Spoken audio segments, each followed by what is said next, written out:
ngeen jagleel ko ndawu Liberté 6. waaw tout d'abord dañuy nuyu waa Sénégal bi moom la mu daal di képp koo xam ne rek yaa ngi seetaan di nuyu suñu père Elimane donc li mu def nag Sénégal gépp rafetlu nañ ko àdduna bépp rafetlu nañ ko xanaa di ko ñaanal yàlla donc fan ak wér yàlla la fal ko cat li moom Sénégal gépp kontaan nañ ci te boo gisee fi dajaloo nga xam ne tey ñëpp kontaan mais gis nga accueil bi nga xam ne moom la gars yi accueillir fii. waaw waaw ñun ak yéen c'est la famille comme ni ma koy waxee chaque jour ñun duñu dem saa yéen di ngeen dem saa ñun c'est la famille donc fu ñu daje rek nii lañ koy defee ak yéen nii ngeen koy defee ak ñun donc yal na yàlla def jàmm. Ismaïla Mbaye ne naw la daa fort. waaw ma nga ne ni ñu koy laaj dama ko bëgg. sa waay xewee. waaw dama ko bëgg nit ku baax la yàlla na ñëpp am jàmm kontaan naa sama gars yi. waaw mën nañ ma xaar ci lépp mais comme que instant ñu ngi ci terrain ñëw ci mbirum Liberté 6 ci mbirum inauguration nañu wax ci inauguration bi ba beneen yoon waaw lii yéen nañu bari donc kenn ku nekk lii boo ko defee ci sa gox je pense que les jeunes yi fa nekk mën a football am talent kenn ku nekk di nga am opportunité pour wane sa talent donc ni ko Elimane Lam defee am na yeneen Elimane Lam yoo xam ne ñu ngi ci gox yi je pense que lii dina leen inspiré pour ñoom it ñu def ko ci seen gox. ok merci d'abord jàmm jaajëf. La génération 2002. biir terrain bi dina se fait où léegi fi ñu toll nii waa Liberté 6 biir terrain bi dina se fait où et yaakaar naa ne arbitre yi bu ñu ñëwee ci biir terrain bi dañuy commencé match bi léegi parce que nag le temps nous est compté et yaakaar naa ni finalu Petit Pelé moom la ñu xaar léegi ci kanam et puis suñu Pelé bi ñu taxawee ba pare on va faire les présentations mais à part loolu. dafa mel ni manquement la woon infrastructure lu mel nii ñu am ko ci réew mi Elimane def lu mel nii ban message la ci bëgg a jëmale en tant que les arbitres sont demandés. du manquement parce que tey rapidement waa Liberté 6 gisaguñ leen dugg leen ci terrain bi su fekkee da ngeen dalal waa 2002 ngeen wax ñu ko. Elimane mu passe aux autres. Liberté 6 dugg leen ci terrain bi s'il vous plaît. Liberté 6 seen koñ la ñu nekk yéen a waroon njëkk ci terrain bi ngeen dalal la génération 2002 mais Liberté 6 dafa mel ni dañoo ragal la génération 2002 et pourtant. d'accord avant ñuy wax ci génération 2002 ak match bi ngeen fi am gis nañu ay articles yoo xam ne ñu ngi si média yi ñu naan mais El Hadj nee na pourquoi pas mu war a mën a nekk ministre des sports alors objectif boo am la wala da nga jàpp ne aussi c'est normal. le capitaine de la génération 2002 est demandé ici au milieu du terrain yaakaar naa ni fi ñu toll nii joué woo dem na moo fi marqué na des quali noo def match bi commencé léegi c'est un match de gala mais nag c'est une finale quand même. Je crois qu'aujourd'hui dans la vie il faut s'engager.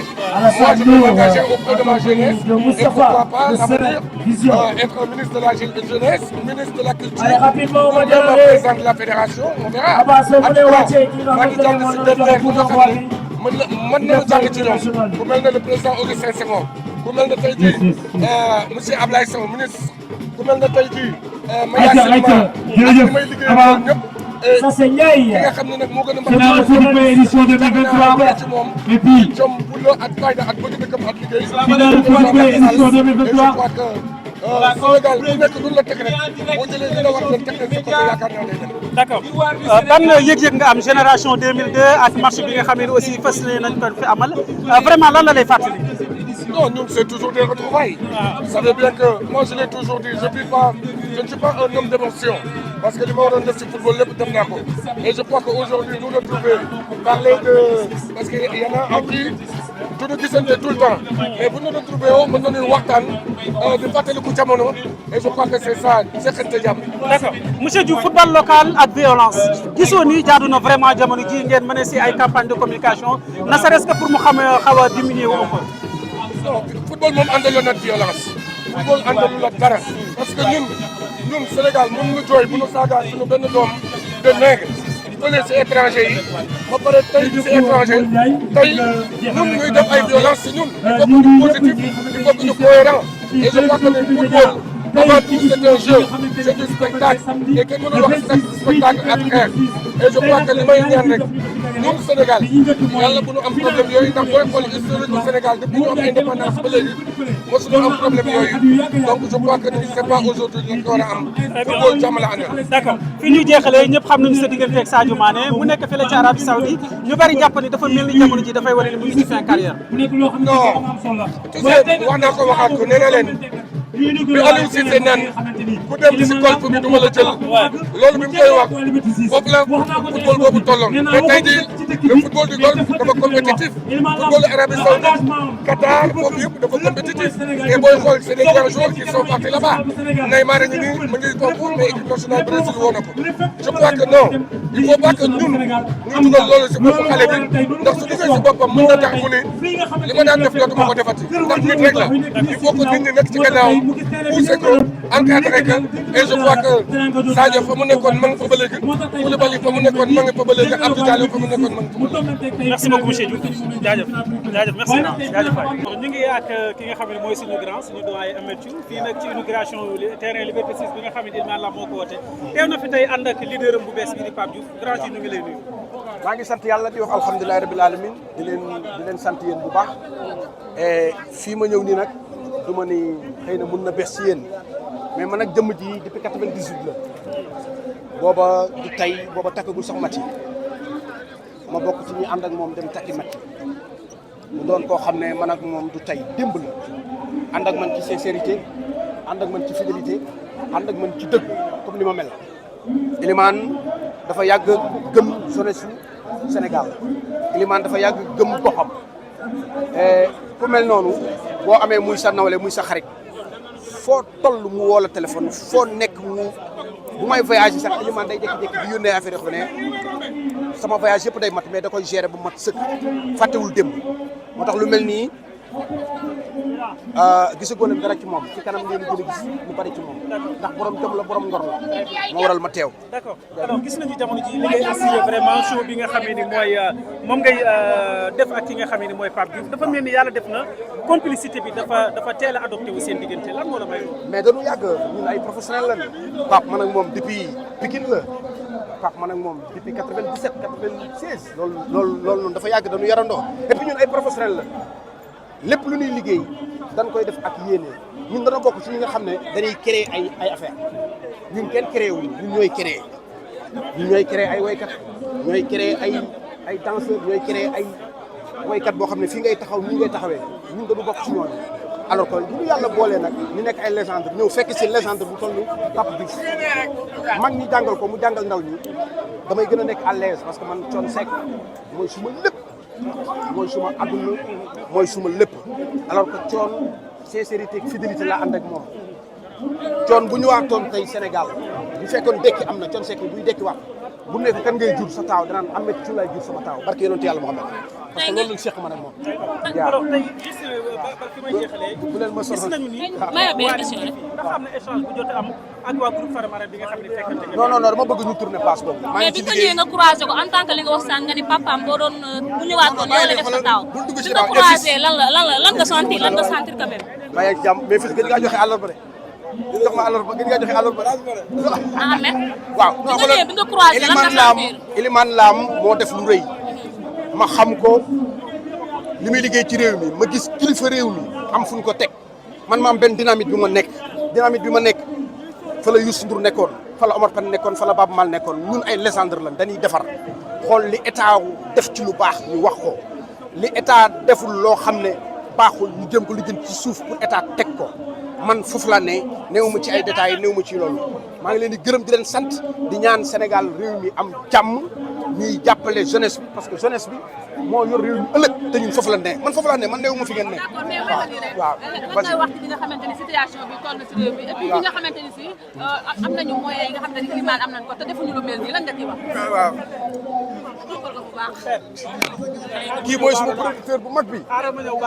dégguma question bi bu baax. dama ne lan ngay wax ñi nga xamante ne dañoo taxaw ci jaas bi nga xam ne Iliman taxaw na ko war a mën a def lu mel nii wala lu ko ëpp te defuñu ko. mais dañ ko war a def tey boo xoolee public bi ci kaw ñi fa nekk ñëpp ku ci nekk mën naa jaar seen tur ay ndaanaan rek a fa ne samay xarit ñun démb tey soog a ñëw soxna si man dama bokk ci ndaanaan yi nga xam ne dañ doon feccal ndaanaan yu mag yi Super Étoile Baaba Maal Omar Pène Thione Seck kon man képp kuy balkat di melomaan dama lay xam tey kilifa yi nga xam ne ñoo jug di ŋànk réew mi ñu ci bari dama amoon fu mu doon dajeeg ñoom te bët ba ma leen wonoon ak kanam ba ma leen wonoon moom leen woon ba tey nanu déglu gars yi rek ñi toog ci public bi ñëpp ku ci nekk foofu noonu mën ngaa sax jël réew mi gérer ko parce que ay nante fa ne ay ndaanaan fa ne ay homme d'état ñoo fa ne ñoo xam ne ñu bëgg seen réew la ñu toog fële ay gentleman na fa ne na jeunesse bi dal li may wax rek mooy jeunesse bi nanu dal bu nu dalee rek lépp baax Cheikhul Khadim fu mu tëdd maam El Hadj Malick tëdd fa trop tard lu mu yàgg njariñ day am mais dal leen rek surtout yéen tamit ma yéen ñu ñoo far yéen presse bi day leen rafetal lépp muy rafet day leen naay seen lépp parce que àdduna loolu rek am solo ca kaw ca kanam kontaan naa bu baax. merci beaucoup rakki sama.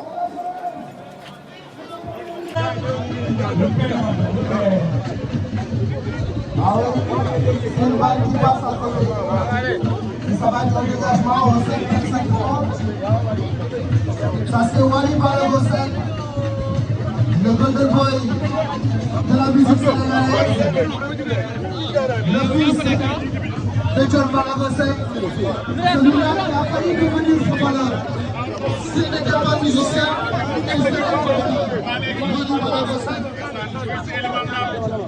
qui est venu également de sa présence à cette manifestation.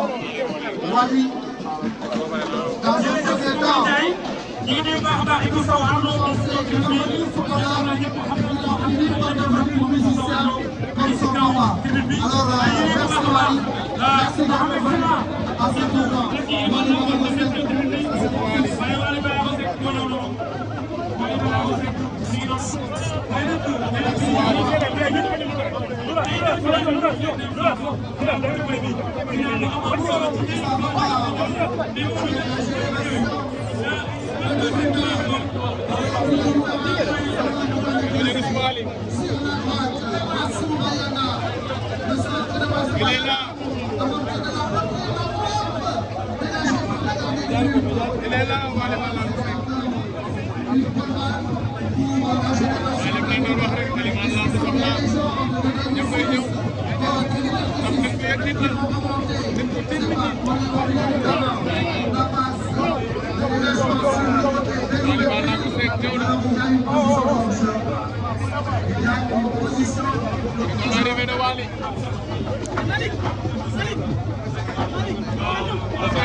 On rappelle que le parrain, c'est Mali Touré, le président de Génération Foot.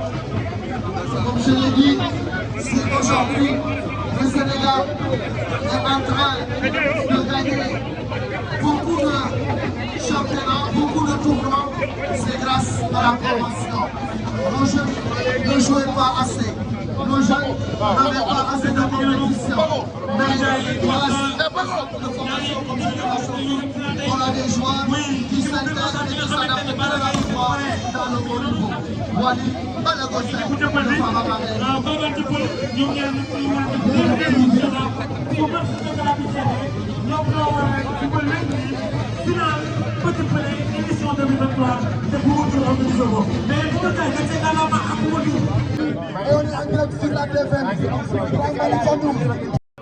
séntu ñu leen lu dul jàmm yëg-yëg bi ngeen am ba di ñëw am naaj bu tàng bi rek xam naa ni bëgg ngeen ñuy def lu baax te lii day pousse nit ñi di def lu baax ñu gose la jërë ngeen. li nga defal Liberté 6 defal ko jeunesse sénégalaise ñu bari gis ni vraiment ay infrastructures yu dëkk bi soxla la lan moo la motiver pour nga defaraat terrain bi. dara mooy li may wax jéem a def rek mais dama daan tout le temps su nekkee yàlla mu ngi lay suturaal as tuut nga am dara si réew soo ko delloowul si réew ba croissance bi inclusive moom mooy pour man defoo dara sa réew da ngay mën a di contribuer si sa réew kon yéen ni ngeen koy defee nii yéen journalistes yi ñu ni si suñu secteur ñu defee ko noonu. c'est bon jërëjëf.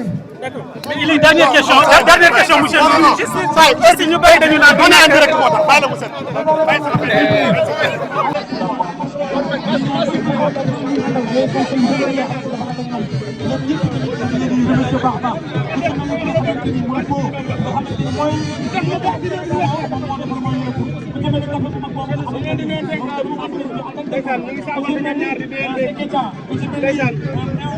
Sénégal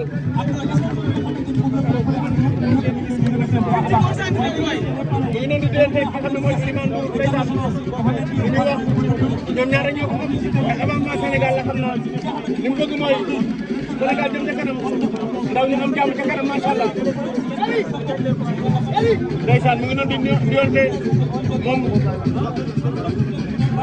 li man la macha allah loo xam ne lépp loo xam ne yàlla jox na ko ndaw jox na ko li nga xam ne moo di Sénégal mais lu def lu baax yaa ko def lu baax li man la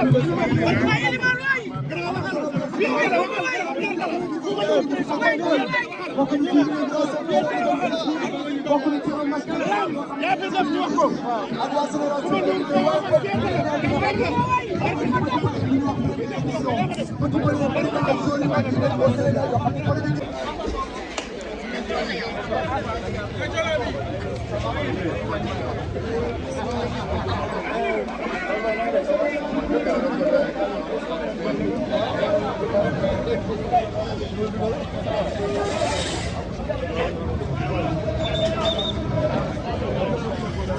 Non, on a t'as perdu la main, voilà, t'as perdu la main.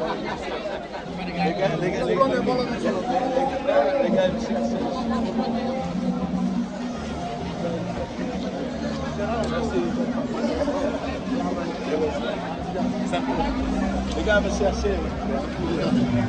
Hein? Les gars ils demandaient comment je faisais pour rentrer. Non, on a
t'as perdu la main, voilà, t'as perdu la main.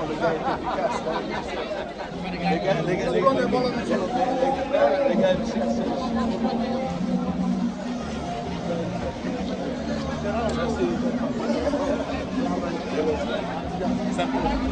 les gars me cherchaient.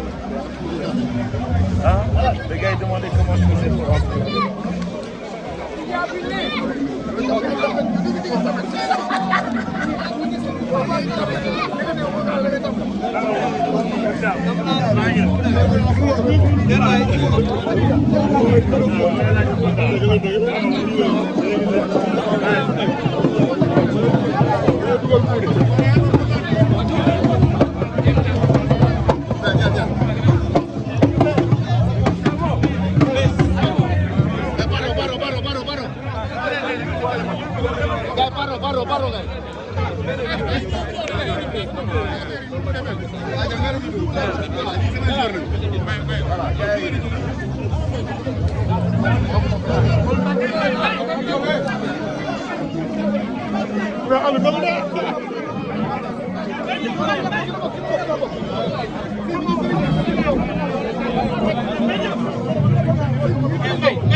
C'est mon jour.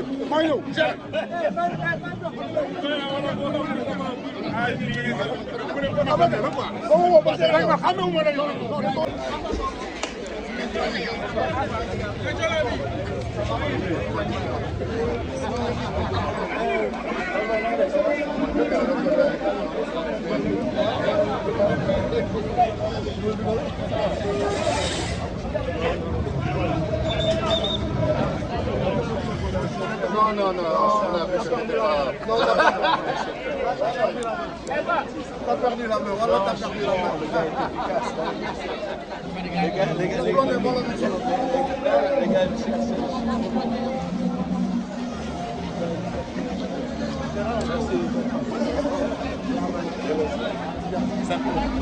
Les gars me cherchaient.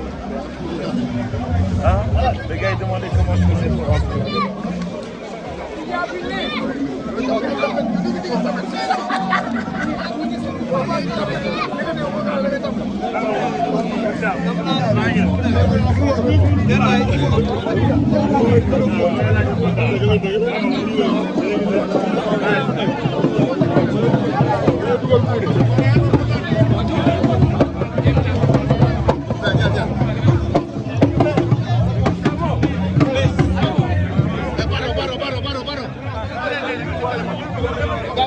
Paro, guys.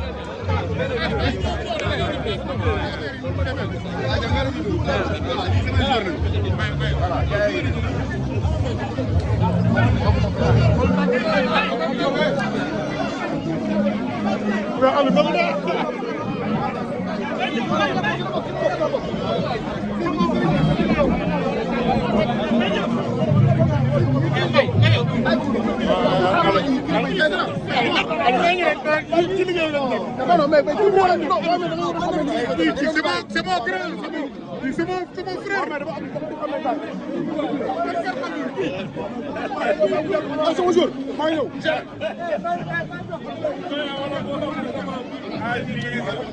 Non,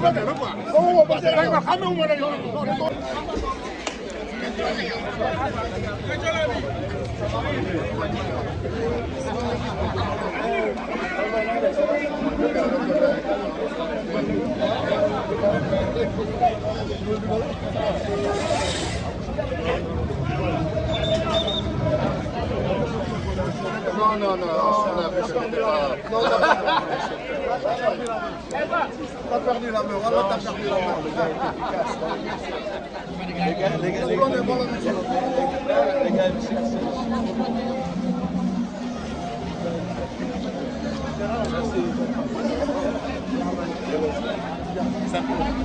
Les gars me cherchaient. Hein? Les gars ils demandaient comment je faisais pour rentrer.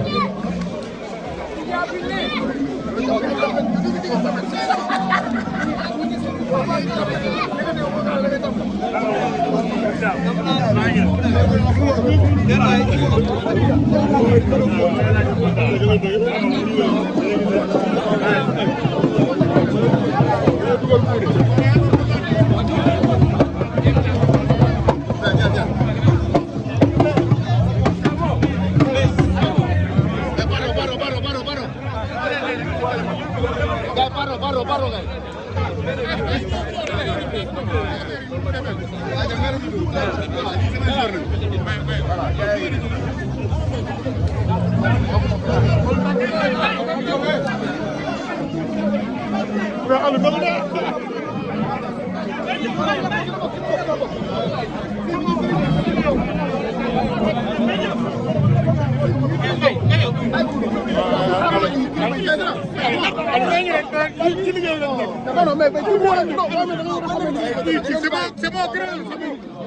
C'est mon frère. Bonjour. Mario.